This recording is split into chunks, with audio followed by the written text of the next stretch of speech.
ഒമാനിലെ പലതരത്തിലുള്ള ടൂറിസ്റ്റ് കേന്ദ്രങ്ങൾ സന്ദർശിക്കാൻ പോകുന്ന ആളുകൾ പാലിക്കേണ്ട നിയമങ്ങളെക്കുറിച്ചും ശ്രദ്ധിക്കേണ്ട കാര്യങ്ങളെക്കുറിച്ചും ഒമാൻ ടൂറിസം പൈതൃക മന്ത്രാലയം ചില കാര്യങ്ങൾ ഇപ്പോൾ പുറത്തുവിട്ടിരിക്കുകയാണ്. ഇതിൽ ഒന്നാമത്തെ കാര്യം, നമുക്കൊക്കെ അറിയുന്നത് പോലെ വസ്ത്രധാരണത്തിൻ്റെ കാര്യത്തിൽ അല്പം കണിശത പാലിക്കുന്ന ഒരു രാജ്യമാണിതെന്ന് അറിയാമല്ലോ. ഇപ്പോൾ സ്ത്രീകളാണെങ്കിലും പുരുഷന്മാരാണെങ്കിലും കാൽമുട്ട് മറയ്ക്കുന്നതും തോള് മറയ്ക്കുന്നതുമായ വസ്ത്രങ്ങൾ ധരിക്കണമെന്ന് പ്രത്യേകം പറഞ്ഞിട്ടുണ്ട്. മറ്റൊന്ന്, ഒമാൻ്റെ ഒരു പ്രശാന്ത സുന്ദരമായ അന്തരീക്ഷം ആ ഒരു ശാന്തതയ്ക്ക് ഭംഗം വരുത്താതെ പരമാവധി സൈലൻ്റായി തന്നെ, വലിയ ഒച്ചപ്പാടും ബഹളവും ഒന്നും ഇല്ലാതെ ചെല്ലുന്ന സ്ഥലം കണ്ടു മടങ്ങാനും ശ്രദ്ധിക്കുക. മറ്റൊന്ന്, നമ്മളിപ്പോൾ ഉൾപ്രദേശങ്ങളിലേക്കൊക്കെ ചെല്ലുമ്പോഴാണെങ്കിൽ പോലും വ്യക്തികളുടെ, അതായത് നമ്മുടെ ടീമിലല്ലാത്ത ഒരാളുടെ ഫോട്ടോ എടുക്കേണ്ട ഒരു സാഹചര്യം വരികയാണെങ്കിൽ തീർച്ചയായിട്ടും അവരുടെ പെർമിഷൻ എടുത്തിരിക്കണം. അതുപോലെ അവരുടേതായ ഒരു പ്രൈവറ്റ് സ്പേസിലേക്കൊക്കെ നമ്മൾ കടന്നു ചെല്ലുന്നുണ്ടെങ്കിൽ അനുവാദത്തോടു കൂടി മാത്രം അത് ചെയ്യുക. വേസ്റ്റ് ഡിസ്പോസലിൻ്റെ കാര്യം പ്രത്യേകം ശ്രദ്ധിക്കണം. അനുവദിച്ചിരിക്കുന്ന ഇടങ്ങളിൽ മാത്രമേ വേസ്റ്റ് കൊണ്ട് കളയാൻ പാടുള്ളൂ.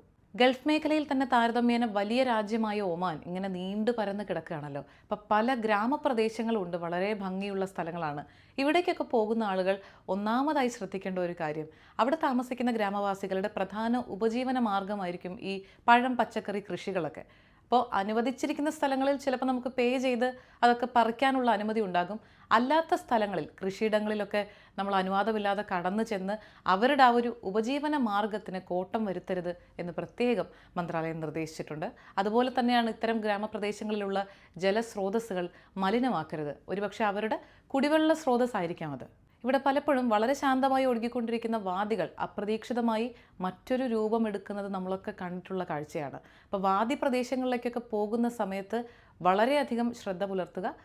വെള്ളപ്പൊക്ക സാധ്യതയുള്ള ഭാഗങ്ങളിൽ നിന്ന് പരമാവധി മാറി നിൽക്കാനും ശ്രമിക്കുക. ഇനി മരുഭൂമി എക്സ്പ്ലോർ ചെയ്യാൻ പോകുന്ന ആളുകളുണ്ടാവും. അവർ നിർബന്ധമായും വാഹനത്തിൽ GPS സൗകര്യം അല്ലെങ്കിൽ ട്രാക്കിംഗ് സംവിധാനം ഉണ്ടെന്ന് ഉറപ്പുവരുത്തണം.